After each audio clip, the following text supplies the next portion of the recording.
Oh no, Petey, not again. Again? Not again. Not again, man. Is that possible? What a loser.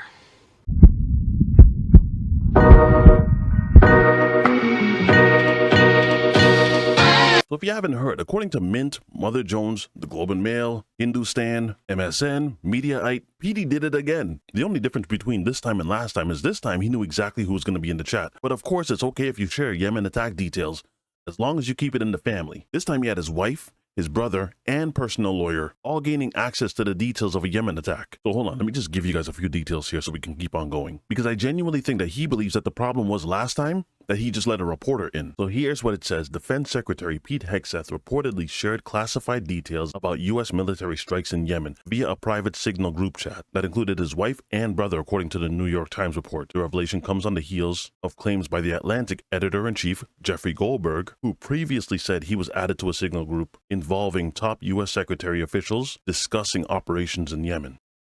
Again, the New York Times report states that Hegseth used a second Signal chat to share flight schedules for FA-18 Hornets involved in the strikes against Houthi targets. The message was reportedly sent on March 15th. The recipients included his wife, Jennifer Rochelle, brother, Bill Hegseth, and his personal attorney, Tim Parlator. Hey, don't get it twisted. I completely understand that when you're doing cool stuff, you may want to let your lady, your brother, some people close to you, your lawyer, I guess.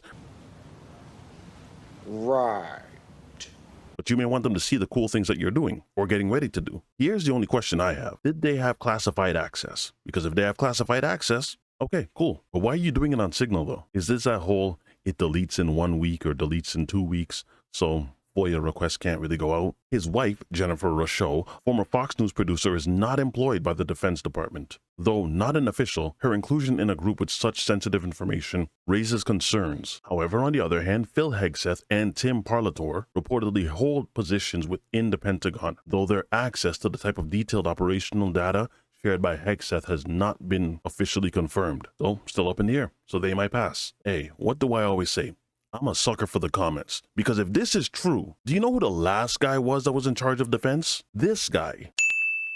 This man is Lloyd Austin. Do you know what Lloyd Austin's career had to look like for him to become the Secretary of Defense? He graduated from the United States Military Academy with a Bachelor of Science degree and a commission in the infantry. He holds a Master of Arts degree in Counselor Education from Auburn University and a Master of Business Management from Webster University. He is a graduate of the Infantry Officer Basic and Advanced courses, the Army Command and General Staff College, and the Army War College. Oh, we're not done yet. He had a 41-year career in the Army, which included command at the Corps, Division, Battalion, and Brigade levels. He was awarded the Silver Star for his leadership of the Army's 3rd Infantry Division. This was all during the Iraq War in 2003, and 7 years after that, he would assume the duties of the Commanding General of the United States Forces. This would be overseeing all combat operations in the country. So that's the resume of the guy that was there last. Beyond qualified, and if he ever did something like this, MAGA would lose their mind. Damn! So then, because I'm a sucker for the comments, I can't help it. I have to look on X,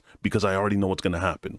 Let the splaining begin. So first off, I think it's very important that we actually put this up here, because a few days ago, he posted this. So he writes, as we said from day one, DEI is DEAD at DOD. And of course, what he means by DEI hire is unqualified. Why? Because when you hire someone that's unqualified, mistakes are made. Things slip through the cracks that necessarily shouldn't slip through the cracks. So of course, the very first reply to the post is to discredit. Billy Mitchell says, the New York Times, let me guess, unnamed, unvariable sources. I think he meant to say unverified. You have stupid MAGA brain. Or of course, how about this one? Jerry Oaksmith, Unplugged Dad. New York Times reports it from 4 anonymous sources. You forgot to add that. And you have to forgive me, but this one actually made me chuckle. He Hate Me says, are we recycling headlines now? You know what that means? We at MAGA have acknowledged a mistake was made, and we've since moved on. So why are you recycling headlines? Because there's no way that they can contemplate that he would do the same stupid thing a second time, and before the year's even done. And all this is before Trump has even hit his first 100 days. Chipper writes, and you trust the New York Times? Oh wait,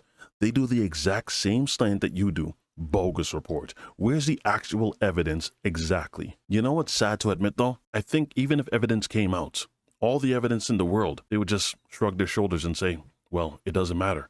They're saving America. I mean, it wasn't that long ago they asked him directly about what happened with him and Signal and the Atlantic Reporter. This is what he said, remember? You share how your information about war plans against the Houthis in Yemen was shared with a journalist in The Atlantic, and were those details classified? You're talking about a deceitful and highly discredited so-called journalist who's made a profession of peddling hoaxes time and time again, to include the hoaxes of Russia. Russia.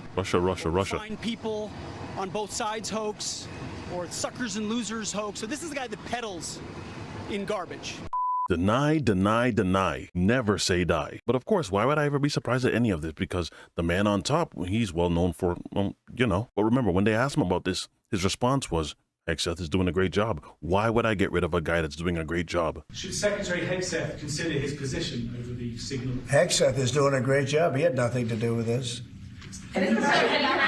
Hegseth. How do you bring Hegseth into it? He had nothing to do. Look, it's all a witch hunt.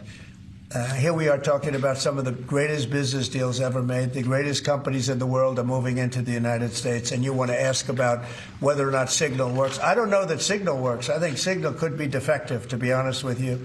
And I think that's what we have to, because you use Signal and we use Signal and everybody uses Signal, but it could be a defective platform, and we're going to have to find that out. All this to own the libs, huh? There was no other way. So hey, if this is actually true, no one will be held accountable. They weren't held accountable last time. They won't be held accountable this time. In order for someone to be held accountable, the administration has to kind of play by the rules. And we already see where that's going. Listen, that's all I got for now. Whatever your thoughts are, leave them in the comment section. If you guys enjoyed this video, don't forget to drop a like, and I will see you again on the next one. Be easy, y'all.